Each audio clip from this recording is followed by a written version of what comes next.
दोस्तों फेसबुक के टाइमलाइन पर एक पोस्ट काफी तेजी से वायरल हो रही थी जिसपे लिखा था कि कुख्यात बदमाश हत्यारा, कोई भी कैसा भी विवाद कराना हो तो संपर्क करें। इस पोस्ट से पूरे जिले में हड़कंप मच गया और ये बात पूरे राज्य में फैल गई और ये खबर पुलिस के उच्च अधिकारियों तक पहुंच गई। तो दोस्तों आपने देखा होगा कि जो बड़ी बड़ी कंपनियां होती हैं वो अपने ग्राहक तक पहुंच बनाने के लिए नए नए इश्तेहार निकालती हैं, लेकिन कोई गैंगस्टर अपने गैंग और काम को बढ़ाने के लिए ऑनलाइन इश्तेहार दे, ऐसा पहली बार हुआ था। इसके बाद सोशल मीडिया के अलग अलग प्लेटफॉर्म पे ये पोस्ट काफी तेजी से वायरल हो रही थी और गूगल पे 2 लाख से ज्यादा सर्च किए गए कि ये गैंगस्टर है कौन। नमस्कार दोस्तों, स्वागत है आपका अपने चैनल पे। आशा करता हूँ आप सभी स्वस्थ और मस्त होंगे। आज की जो मैं आपको सच्ची घटना सुनाने वाला हूँ वह मध्य प्रदेश के उज्जैन इलाके की है। दरअसल उज्जैन के थाने में चेकिंग होनी थी। आईपीएस अफसर सचिन आतुलकर और उनकी टीम थाने में पहुंची और वहां जाके देखते हैं कि कैदियों के बीच में कम उम्र का लड़का खड़ा है और ऑफिसर उसके पास जाते हैं और उससे पूछते हैं, और दुर्लभ कश्यप कैसे हो तुम? और दुर्लभ कहता है कि ठीक हूं साहब। सचिन आतुलकर कहते हैं कि यहाँ हो तो सुरक्षित हो, बाहर जाओगे मार दिए जाओगे क्योंकि तुमने इतनी कम उम्र में इतनी दुश्मनी पाल रखी है। दरअसल दोस्तों हम बात कर रहे हैं दुर्लभ कश्यप की, जो कि मध्य प्रदेश के उज्जैन में रहा करता था। उसके पिताजी अच्छे बिजनेसमैन थे और उनकी माता एक सरकारी टीचर थी, शिक्षिका थी। दुर्लभ कश्यप के पिताजी उसको प्यार से कोहिनूर बुला करते थे और उसका कोई भाई बहन नहीं था, वह अपने घर में इकलौता लड़का था। और दूसरे माता पिताओं की तरह उसके माता पिता भी चाहते थे कि दुर्लभ कश्यप पढ़ लिख कर बड़ा आदमी बने, अच्छा आदमी बने। और दुर्लभ कश्यप पढ़ाई लिखाई में बहुत अच्छा था और उसको गलत काम बिल्कुल पसंद नहीं थे, गलत कामों का हमेशा विरोध करता था।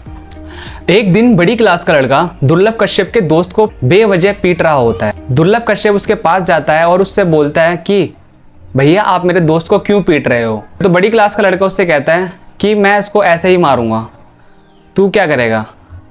तो दुर्लभ कश्यप को इसकी इस बात सुन के गुस्सा आ जाता है और वह उसके कान पे एक चांटा जड़ देता है। इस चांटे की आवाज़ पूरे स्कूल में गूंज जाती है और पूरे स्कूल में खबर फैल जाती है कि दुर्लभ कश्यप ने अपने दोस्त को बचाया और सीनियर लड़के को पीट दिया। यहीं से दुर्लभ कश्यप की गैंगस्टर बनने की शुरुआत होती है। इसके बाद स्कूल में जो छोटे मोटे लड़ाई झगड़े, जो भी बात विवाद होती, तो लड़के सीधा दुर्लभ कश्यप के पास जाते और दुर्लभ कश्यप इनका प्रॉब्लम सॉल्व करता।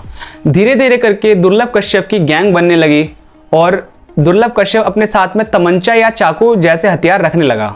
और दोस्तों सोशल मीडिया पे इसको एक्टिव रहने का भी शौक था और फेसबुक पे आए दिन नए नए पोस्ट करता था, जिसमें कि सर पे टीका लगाना, आंखों में काजल और गले में गमछा पहनना। इससे ये और लोगों से अलग लगता था और धीरे धीरे करके इसकी गैंग का ये ड्रेस कोड बन गया। एक दिन ये फेसबुक पे पोस्ट करता है, उस पर लिखता है कि कुख्यात बदमाश हत्यारा, किसी भी प्रकार का वाद विवाद करनी हो तो संपर्क करें। और सोशल मीडिया पे ये पोस्ट काफी तेजी से वायरल होने लगी। वायरल होते होते ये पुलिस के उच्च अधिकारी तक पहुंची।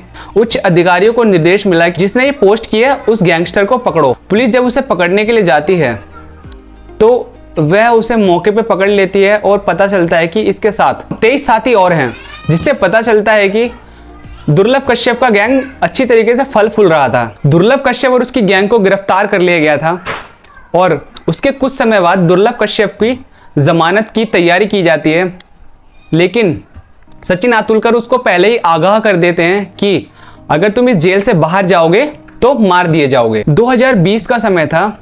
सरकार थाने को आदेश देती है कि जितने भी छोटे मोटे अपराधी हैं उन सभी को रिहा कर दिया जाए और इसके बाद दुर्लभ कश्यप को जमानत मिल जाती है। दुर्लभ कश्यप जेल से छूट के सीधा इंदौर जाता है अपने पिता के पास। पिता के पास 2-3 दिन का समय बिता के वह कहता है कि अपनी माता के पास जाना है। वह वहां से सीधा निकलता है उज्जैन के लिए कि अपनी माता के पास पहुंच जाता है। 7 सितंबर की बात है। दुर्लभ कश्यप की माँ दुर्लभ के लिए दाल बाटी चूरमा बनाती है, जो कि दुर्लभ कश्यप को बहुत ज़्यादा पसंद था। खाते खाते दुर्लभ कश्यप अपनी माँ से कहता है कि माँ मैं तुमसे बहुत प्यार करता हूँ। उसकी माँ कहती है बेटा मैं भी तुमसे बहुत प्यार करती हूँ। इसके बाद उसके दोस्त आ जाते हैं, दरवाजे पे खड़े होकर आवाज़ देते हैं, दुर्लभ कोहिनूर बाहर आ।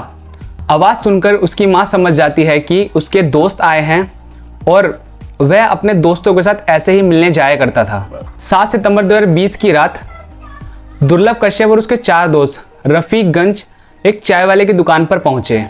उस समय रात का 1 बज रहा था। दुर्लभ कश्यप और उसके दोस्त चाय पीने के लिए बैठ जाते हैं और उसी के सामने शाहनवाज और उसके साथी आके बैठ जाते हैं। इसके बाद इन दोनों की आंखों में बातचीत होती है और एक दूसरे को घूरते हैं। इतने में शाहनवाज कहता है कि यह मेरा इलाका है। इतने में दुर्लभ कश्यप कहता है कि इलाका कुत्तों का होता है, इससे पहले फिल्मों में देखा था और आज मैंने असलियत में देख लिया।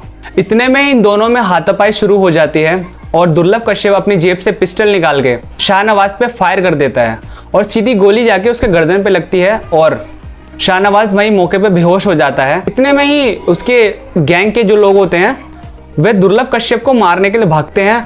ये सब देखते हुए दुर्लभ कश्यप के जो दोस्त होते हैं वह भाग जाते हैं। कहा जाता है कि दुर्लभ कश्यप ने खुद अपने दोस्तों को भगा दिया था। शाहनवाज के जो गैंग के लोग होते हैं वह चाकू लेके उसको मारने के लिए बढ़ते हैं और उसको चाकू से इतना मारते हैं, चाकू से कम उस पर 34 बार वार करते हैं, उसको उसके शरीर को छन्नी कर देते हैं मार मार के और दुर्लभ की मौके पे ही मौत हो जाती है।